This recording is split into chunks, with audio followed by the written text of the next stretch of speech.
오늘은 기존문 발표 이외에 김영은 장관이 지난 12월 27일 기소가 됐습니다. 그리고 1월 16일 10시에 중앙지법에서 준비기일이 지정되어 있습니다. 그래서 많은 국민들께서 진행되는 사건에 대해서 궁금해하실 것 같아서 기자간담회를 개최하게 되었습니다. 제가 말씀드릴 내용은 김영은 장관에 대한 공소 사실에 대한 문제점, 그리고 향후 저희들이 대응 방안, 준비기일에서의 진행 내용을 말씀드리겠습니다. 그리고 공소사실의 개별적인 쟁점 항목들에 대해서도 설명을 드리겠습니다. 그리고 지금 현재 대통령에 대한 체포영장이 발부되었고 집행시도가 있습니다. 그에 대한 김영은 장관의 입장 말씀드리겠고요. 또 하나 대통령에 대한 탄핵 절차도 진행되고 있습니다. 그에 대해서도 저희 김영은 장관도 직접적인 이해관계를 갖기 때문에 김영은 장관의 권리 보호를 위해서 저희들의 입장을 설명드리겠습니다. 먼저 김영은 장관에 대한 공소사실에 대해서 말씀드리겠습니다. 첫 번째 쟁점은 공소제기 시점하고 피의사실 공표 시점에 관한 문제점입니다. 형법 제126조에 따르면 피의사실 공표가 금지되어 있습니다. 검사 등 범죄 수사 직무를 수행하는 자는 공소제기 전에 피의사실 공표하지 못하도록 형법에서 정하고 있고요. 위반하는 검사에 대해서는 3년 이하의 징역형으로 처단하도록 규정되어 있습니다. 그런데 저희들이 확인해 보니까 공소장의 접수일자가 2024년 12월 27일 16시에서 17시 사이로 되어 있었습니다. 그런데 검사가 보도 참고 자료를 배포한 시점이 지금 정확히 확인되지는 않지만 연합뉴스의 제1보 김영현 구속기소라는 기사가 뜬 것이 2024년 12월 27일 15시 56분입니다. 따라서 저희들 입장에서는 공소장이 공식적으로 접수되기 이전에 검사가 이미 보도 참고 자료를 언론에 배포한 것으로 보고 피의사실 공표에 혐의가 있는 것으로 의심하고 있습니다. 구체적인 팩트를 좀 더 확인한 후에 해당 검사와 수사라인에 있는 박세현, 그다음에 주임검사, 부장검사 등에 대해서 피의사실 공표로 고발 조치할 수 있도록 준비하겠습니다. 그 다음에 공소사실을 보시면 적용법조는 두 개로 되어 있습니다. 형법 제87조 내란, 그중에서 2호를 김영은 장관에게 적용했습니다. 중요 임무 종사라고 되어 있습니다. 그리고 형법 제123조 직권남용 권리행사 방해를 의율했습니다. 이 두 가지로 되어 있고, 공소사실은 전체가 83쪽으로 되어 있는데요. 그중에서 마지막 83쪽에 권리행사 방해, 직권남용 권리행사 방해가 기재되어 있고, 나머지 앞쪽은 전부 다 내란에 관한 내용으로 채워져 있습니다. 공소사실 전반적인 내용을 저희 변호인단이 평가했을 때 공소사실은 이 사건 검사의 공소 제기에는 형사소송법 제328조 공소기각 결정 사유가 있다고 봅니다. 형사소송법 제328조 제1항 제4호에는 공소장에 기재된 내용이 사실이라 하더라도 범죄가 될 만한 사실이 포함되지 아니한 때에는 판사는 공소기각 결정을 하도록 규정되어 있습니다. 저희들 판단으로서는 1쪽부터 82쪽에 걸친 장황하게 기재된 내란 혐의에 대해서는 그 자체만으로도 대통령이 비상계엄을 선포하게 된 전후 사정을 적었고, 또 비상계엄 선포에 따른 계엄사무 수행 내용이 적혀있기 때문에 대통령의 정당한 권한 행사, 그리고 대통령의 명을 받은 국방부 장관과 각급 사령관들의 정당한 직무 수행 내용이 기재되어 있을 뿐입니다. 이것을 범죄라고 할 수 없기 때문에 저희들은 이것은 명백한 공소기각 결정 사유에 해당한다라고 판단하고 있습니다. 마찬가지로 형사소송법 제327조 제1호에 따르면 피고인에 대한 재판권이 없을 때는 공소기각 판결을 하도록 규정하고 있습니다. 잘 아시다시피 대한민국 헌법 제84조에는 대통령은 재직 중에는 형사소출을 받지 않습니다. 그런데 내란이라는 것을 작출을 했습니다. 작출할 말은 억지로 만들어냈다는 뜻이죠.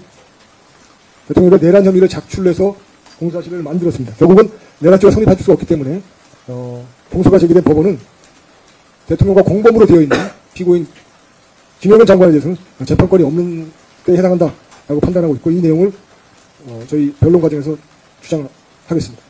그다음에 역시 형사소송법 제327조 제2호에는 공소제기 절차가 법률의 규정에 위반할 때는 무효이다. 그리고 공소기각 판결하도록 정하고 있습니다.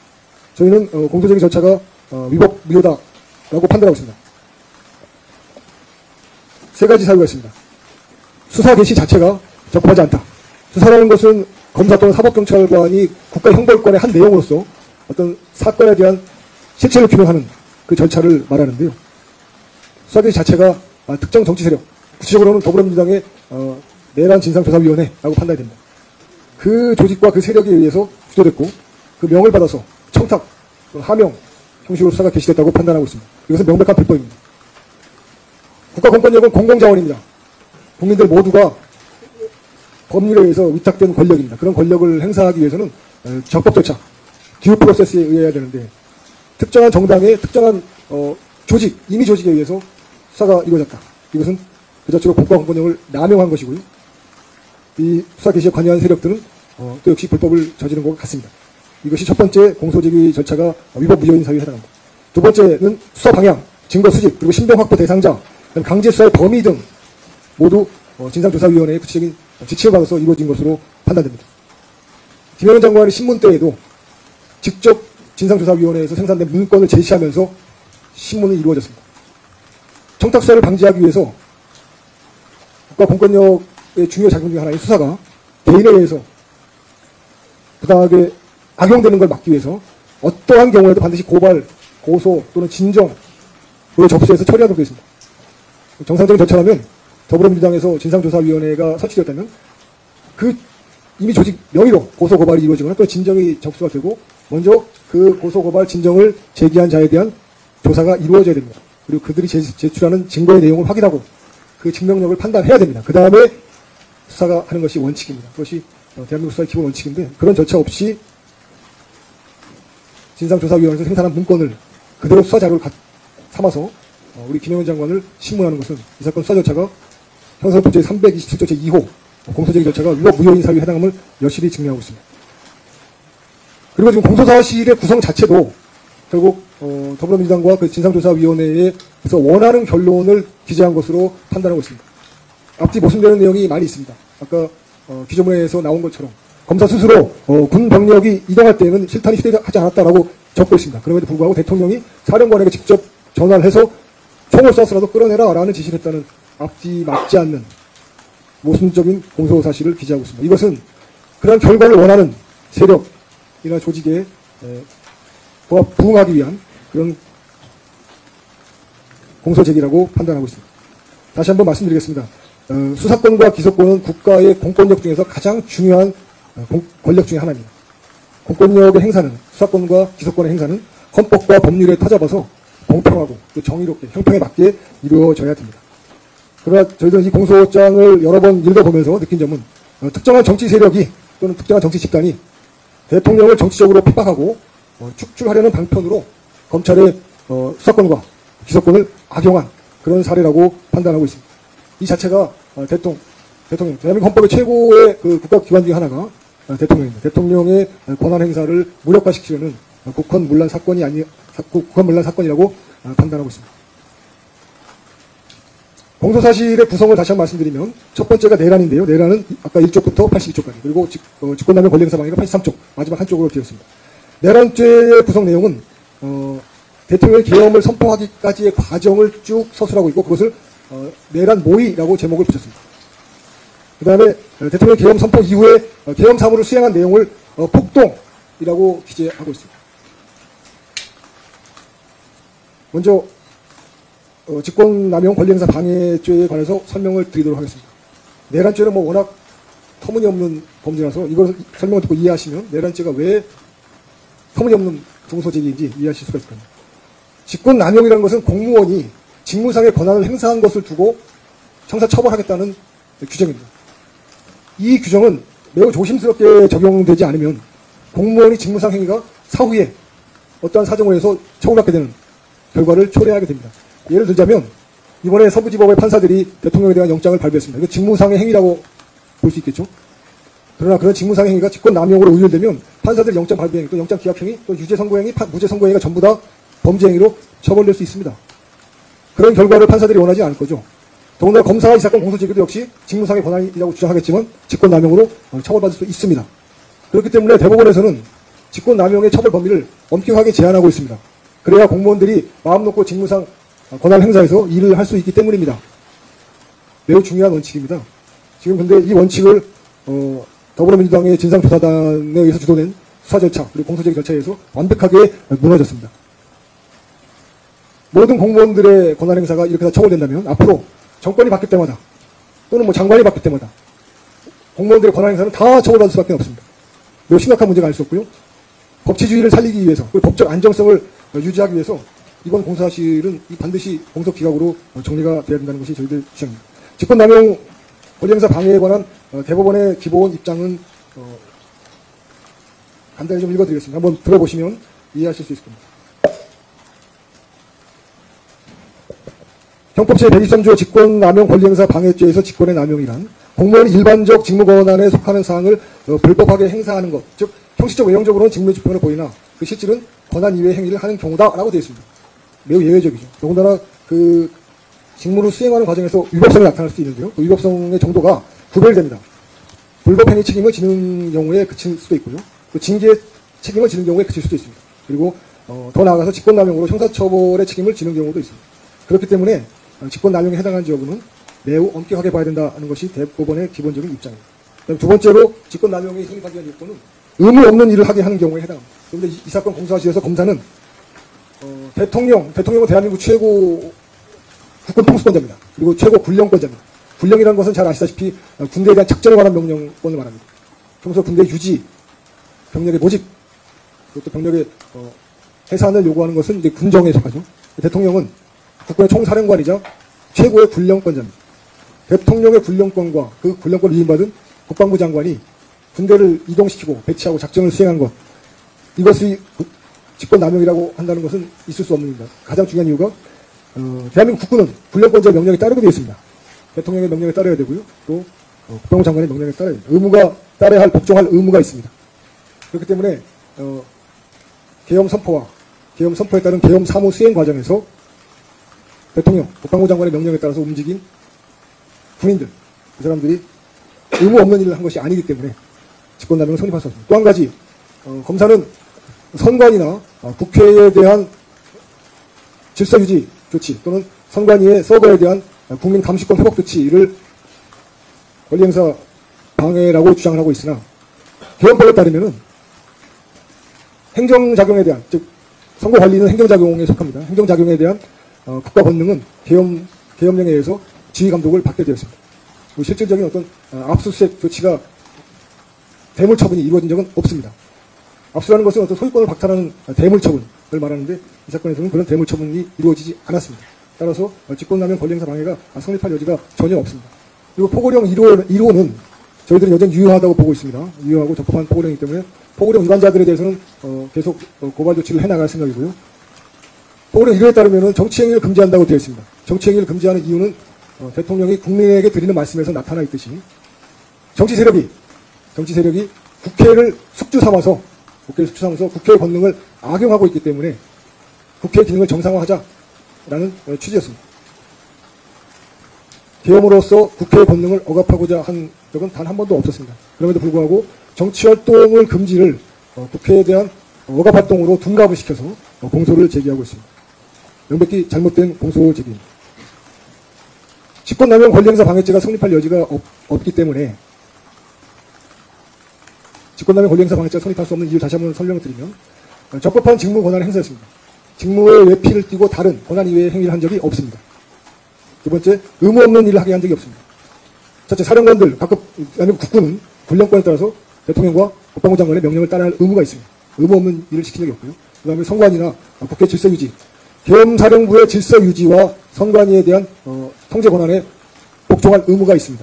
따라서 직권남용 권리행사 방해는 성립할 여지가 전혀 없습니다. 내란에 대해서 설명을 드리겠습니다. 내란은 아까 말씀드린 것처럼 국방부의 통상 업무가 계엄 사무 준비, 그 내용이 포함되어 있습니다. 국군조직법 그리고 국방부와 그 소속 직제에 관한 대통령령 제7조의 2에 따르면 차관 밑에 기획조정실장을 두게 되어 있고요. 기획조정실장은 통상 업무로서 계엄 사무를 준비하도록 되어 있습니다. 국방부가 법령에 따라서 준비하는 통상의 계엄 사무를 내란 모의라고 말하는 것은 그야말로 정치적 프레임에 불과합니다. 어떠한 입증도 있을 수 없고요. 공소비약 사유에 해당할 뿐입니다. 검사는 장황하게 계엄 준비 과정을 설명을 하고 있습니다. 그리고 대통령이 대한민국 국정에 대해서 고민하고 염려하는 내용을 마치 내란을 모의하고 있다, 주관적 동기인 것처럼 기재하고 있으나 명백히 잘못된 일입니다. 대통령은 국정과 그리고 국가, 국민에 대해서 광범위하게 고민하고 염려해야 됩니다. 그런 지위에 있는 사람입니다. 대통령이 원활한 국정 수행을 위해서 고민한 내용을 내란의 준비 과정으로 기재한 것을 보고 실소를 금할 수 없었습니다. 계엄 선포 행위에 대해서 말씀드리겠습니다. 계엄 선포 행위는 대한민국 헌법 77조 제1항에 따른 대통령만의 고유한 통치행위입니다. 아무도 그 판단을 대신할 수 없습니다. 그런데 검사는 그 장황하게 기재된 내란의 공소사실 중에서 이렇게 썼습니다. 읽어드리겠습니다.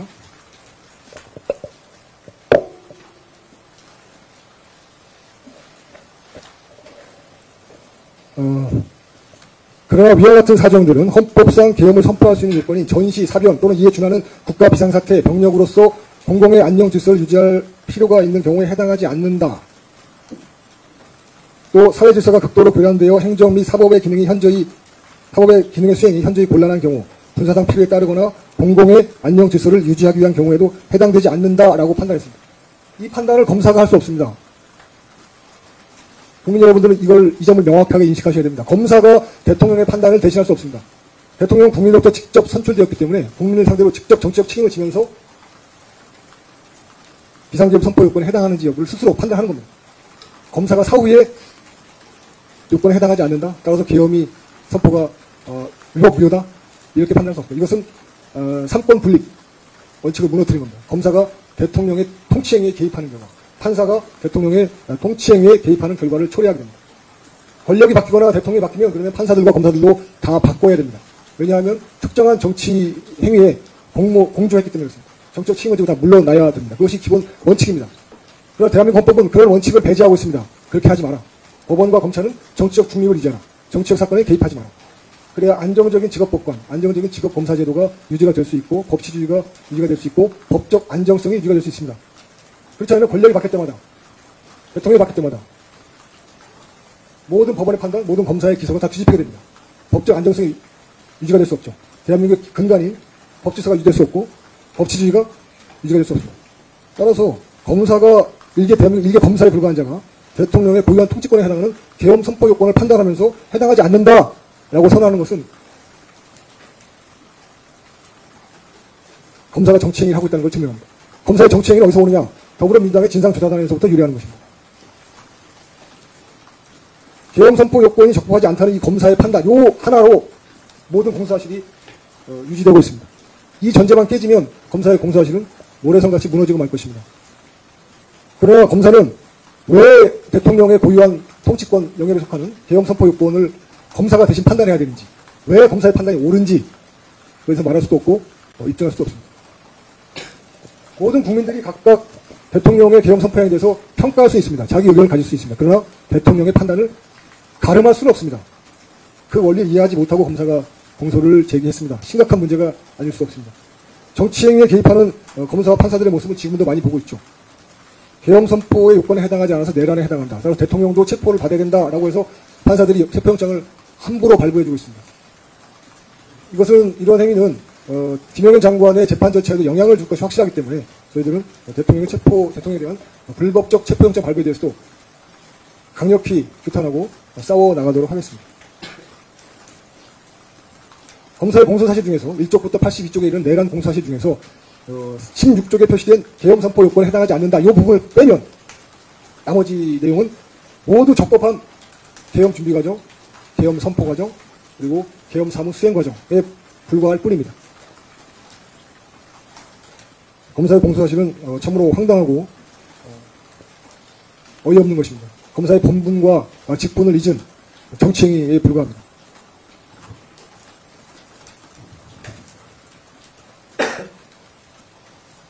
이 정도가 공소사실의 일반적인 내용이었고요. 개별적으로 말씀을 좀 드리겠습니다. 김영현 장관께서 이야기하고 싶어하는 내용들이 좀 있습니다. 그래서 그거를 위주로 설명을 좀 드리겠습니다.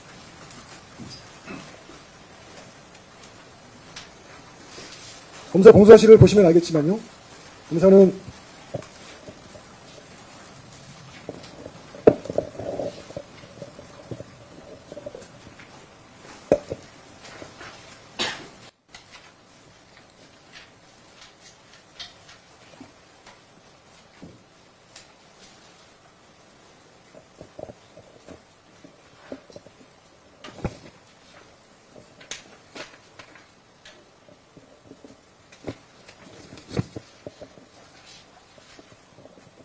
공소사실 제45쪽 이하부터 구체적 폭동행위라고 해서 폭동이 있었던 듯 기재하고 있습니다. 그러나 그 내용을 읽어보시면 아시는 것처럼 군 병력의 이동과 작전 내용을 기재하고 있을 뿐입니다. 그리고 군 계엄사령부의 지휘를 받는 경찰의 이동과 작전을 기재하고 있을 뿐입니다. 이것을 폭동이라고 평가해서 공소사실에 기재하고 있습니다. 다시 한번 강조드립니다만 군 병력의 이동과 작전은 모두 계엄 선포에 따른 적법한 계엄 사무 수행일 뿐입니다. 국군 총사령관이자 최종 군령권자인 대통령의 위임을 받아서 국방부 장관이 각 사령관들과 국군 장병들에 대한 군령권을 행사해서 부대를 이동시키고 작전을 실시한 것입니다. 그런데 국군 총사령관이자 최종 군령권자인 대통령의 위임을 받은 국방부 장관의 군령권 행사를 두고 폭동이라고 본다는 것은 대한민국을 적대하는 세력들, 적국이나 대한민국에 대한 항적하는 반국가단체의 관점을 그대로 반영한 것이라 보지 않을 수 없습니다. 당연히 적국이나 반국가단체 입장에서는 대한민국 국군의 기동과 작전이 모두 적국과 반국가단체를 무너뜨린 것이기 때문에 폭동으로 본 것이 당연합니다. 그런 점에서 이 사건 공소사실에서 군령권 행사에 따른 병력의 이동과 작전을 폭동이라고 기재하는 것은 적들의 관점에서 공소사실이 작성됐다. 공소사실 자체가 어떤 반역 행위를 나타낸다. 이렇게 볼 수 있습니다. 대한민국 국군의 명령에 따른 작전과 기동을 폭동이라고 본다면 이 공소사실은 과연 대한민국 검사에서 작성된 것인지 또는 북조선 인민공화국 인민검찰소 또는 중화인민공화국 인민검찰원의 공소제기인지 저희 변호인단은 의심하지 않을 수 없습니다. 검사는